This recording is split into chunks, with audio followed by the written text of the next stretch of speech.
Si tu souhaites avoir des techniques pour réussir ton épargne à la fin de chaque mois, alors cette vidéo te concerne car nous allons voir ensemble 7 techniques imparables pour réussir son épargne mensuelle. Donc, je t'invite à rester scotché jusqu'à la fin de cette vidéo car la 7e technique est hallucinante.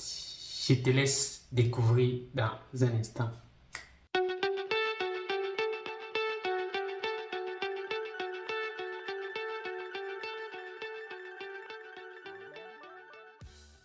Salut à toi, moi c'est Valais Soto, le gérant de la structure Africa Digital Chance, qui est une structure basée au Gabon qui fait dans le développement d'applications informatiques, dans l'installation des réseaux, dans la vente des produits et accessoires informatiques, notamment les ordinateurs, les téléphones et tout accessoire informatique pouvant vous aider à mieux travailler. Donc si ces produits ou services t'intéresse, je t'invite à aller sur notre plateforme Africa Digital Chance. Tu commandes ton produit ou ton service et nous te ferons le plaisir de t'apporter une solution. C'est grâce à cette entreprise que nous pouvons développer des compétences et des aptitudes pour venir sur cette plateforme démystifier les business afin de partager avec toi nos challenges, nos réussites, nos différentes compétences et toi aussi pour t'aider à mettre en place une activité, à générer de l'argent.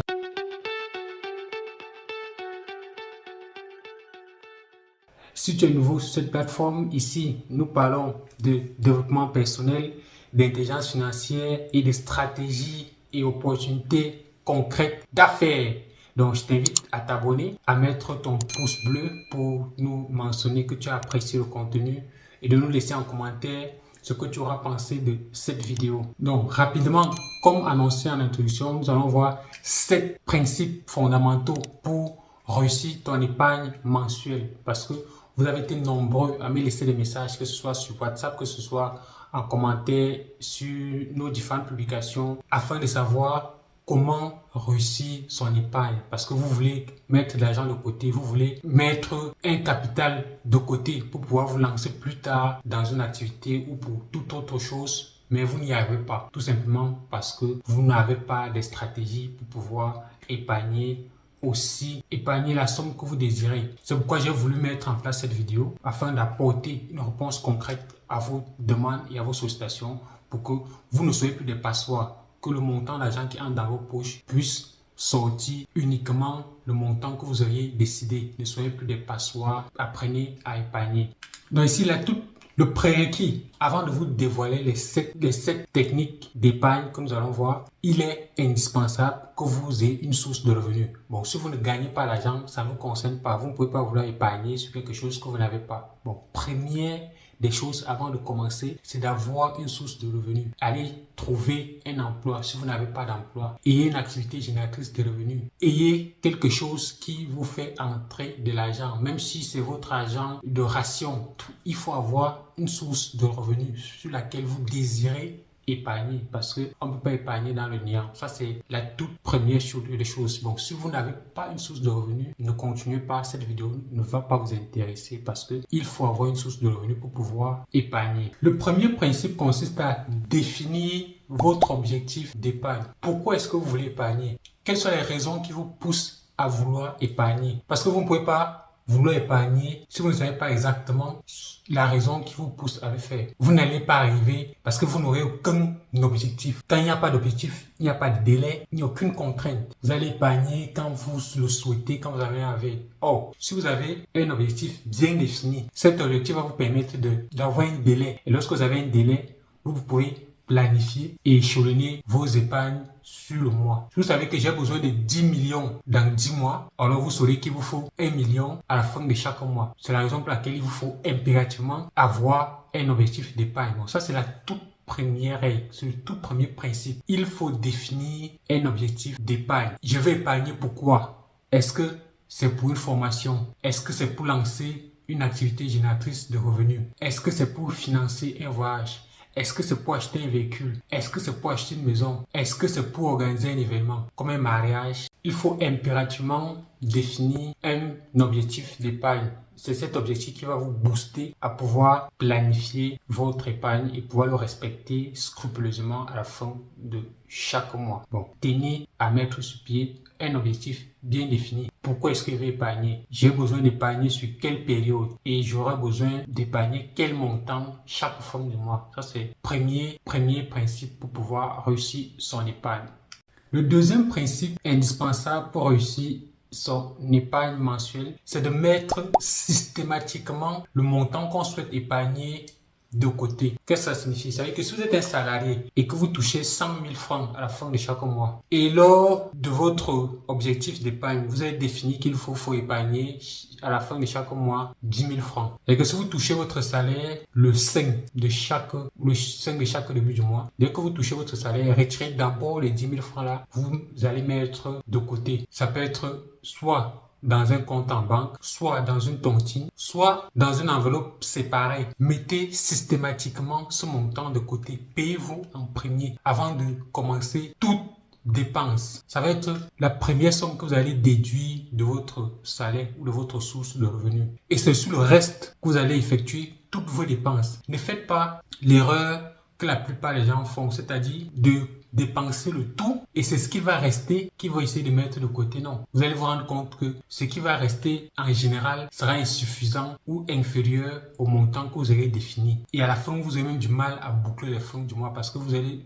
tendance à consommer tout votre salaire. Bon, mettez systématiquement de côté le montant que vous avez défini pour l'épargne mensuelle. Si c'est 10 000 francs, retirez d'abord 10 000 francs, vous mettez de côté. Si c'est 50 000 francs, retirez d'abord les 50 000 francs, vous mettez de côté. Le reste, vous allez vous battre le loyer, et la nutrition, les loisirs et toute autre dépense. C'est sur le reste parce que dans votre cerveau, vous allez effectuer les dépenses sur ce qu'il reste. Ne faites pas l'inverse. Ça, c'est fondamental. Le troisième principe est celui de lister et budgétiser toutes vos dépenses. Vous savez que quand vous recevez votre salaire là, vous prenez une feuille et un stylo, vous listez tout ce dont vous aurez besoin le mois et vous mettez le montant nécessaire à côté, vous budgétisez. Vous savez que tout ce que vous allez acheter, tout ce que vous allez payer comme facture, toutes les charges fixes, vous listez. Les charges variables que vous aurez besoin pour ce mois, vous listez, vous mettez un budget à côté. Il peut légèrement varier, mais il faut le budgétiser. C'est-à-dire que lorsque vous allez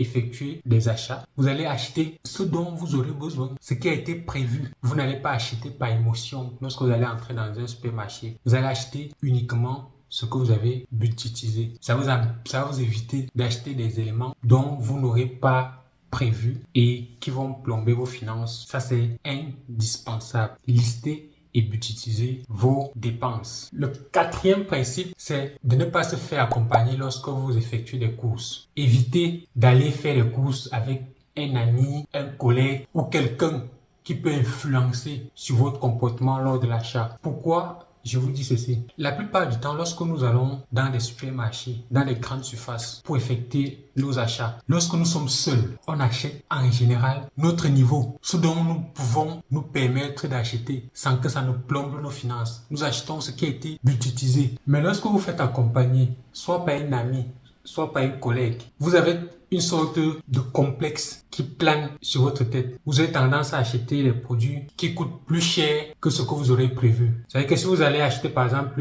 vous voulez acheter du riz, par exemple. Si en général vous achetez le riz dont le kilo coûte, je dirais, 500 francs. Lorsque vous serez avec un ami ou un collègue, vous aurez tendance à vouloir acheter peut-être celui qui coûte 800 francs, peut-être le riz parfumé, je ne sais pas. Vous allez acheter quelque chose de beaucoup plus cher parce que dans votre tête ou dans votre imagination, vous avez tendance vous avez le sentiment qu'on vous juge. Que si j'achète pour 500 comme j'ai l'habitude, il va dire que qu'est-ce que je mange comme ça? Que non, mon niveau c'est 500. Et comme vous voulez le faire, vous voulez donner une image que non, vous êtes quelqu'un qui consomme des produits de haut niveau. Vous avez tendance maintenant à acheter des produits qui coûtent beaucoup plus cher que ce que vous avez l'habitude d'acheter. Donc, pour rester vous-même, je vous recommande de faire vos courses et en étant seul. Là, vous n'aurez pas ce complexe de vouloir acheter des trucs beaucoup plus chers que ce qui a été prévu.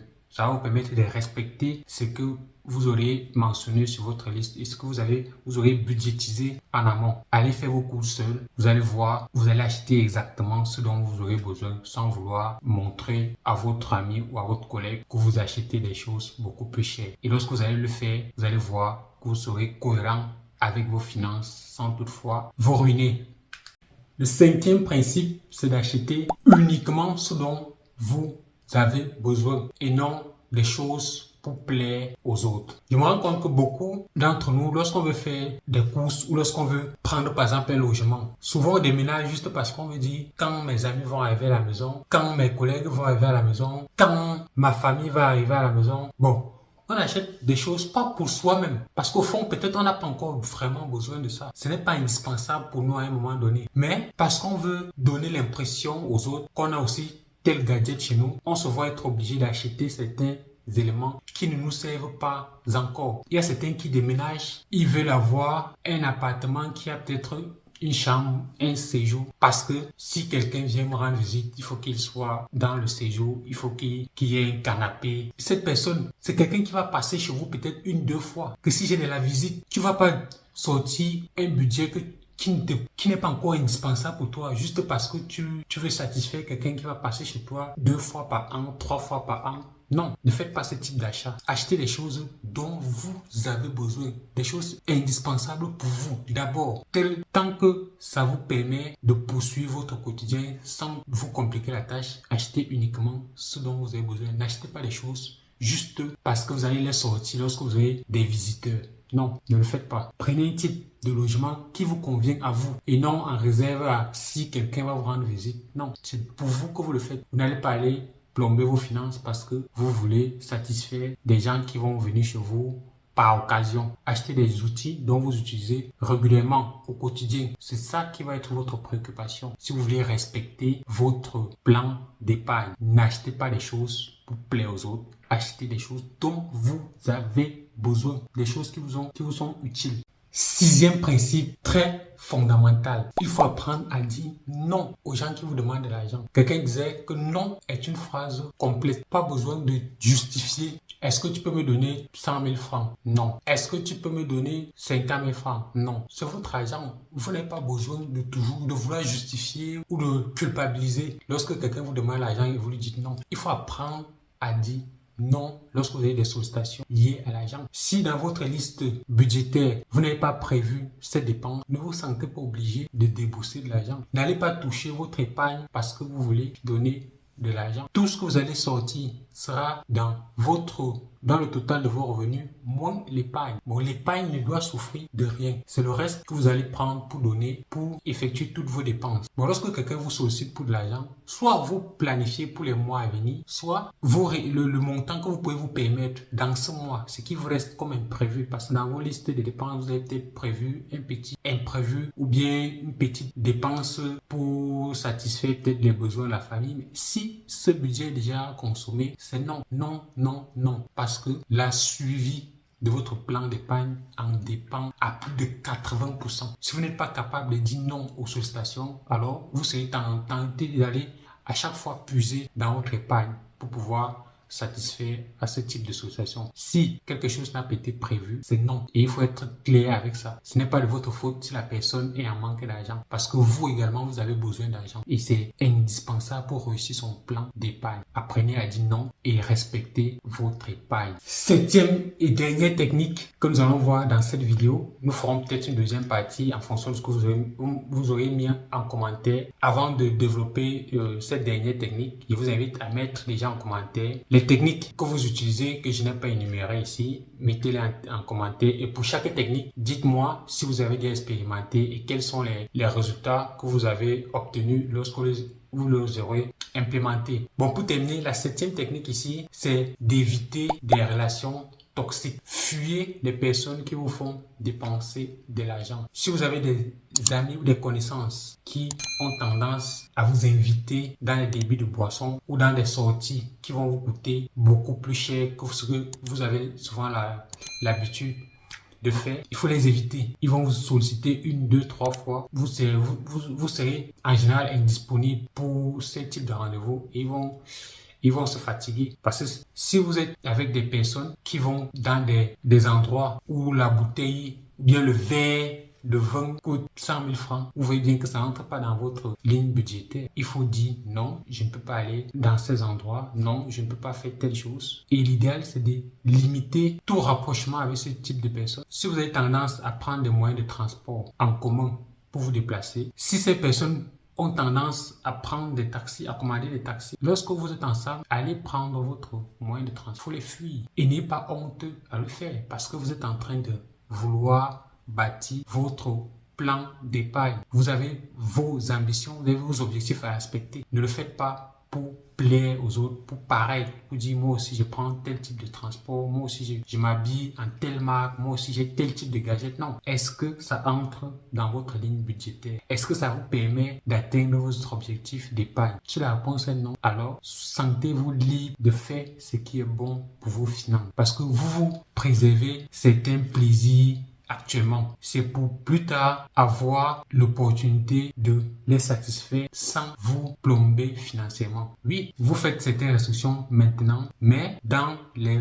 mois, années à venir, vous aurez une activité génératrice de revenus qui va vous permettre de réaliser certains de vos besoins, de réaliser certaines de vos envies sans que cela n'affecte vos finances. Demain, vous serez capable d'acheter un véhicule par an sans que vos finances ne prennent un coup. Bon, dites-vous, actuellement, je me sacrifie, mais c'est pour demain ne plus être obligé de travailler H24 comme vous le faites actuellement. C'est pouvoir avoir plus de temps libre et de vous concentrer sur ce que vous aimez, sur ce que vous avez envie. Donc, c'était cette technique pour réussir son plan d'épargne qu'on a vu aujourd'hui. Dites-moi dans les commentaires laquelle de ces techniques vous paraît la plus abordable, la plus pragmatique, celle qui vous génère plus de résultats, et partagez également avec moi ce que vous pensez être également efficace pour toute personne qui souhaite réussir son plan d'épargne. On se voit pour une prochaine vidéo. Abonnez-vous, laissez votre j'aime et à très bientôt. C'était Valdez Photo, votre serviteur.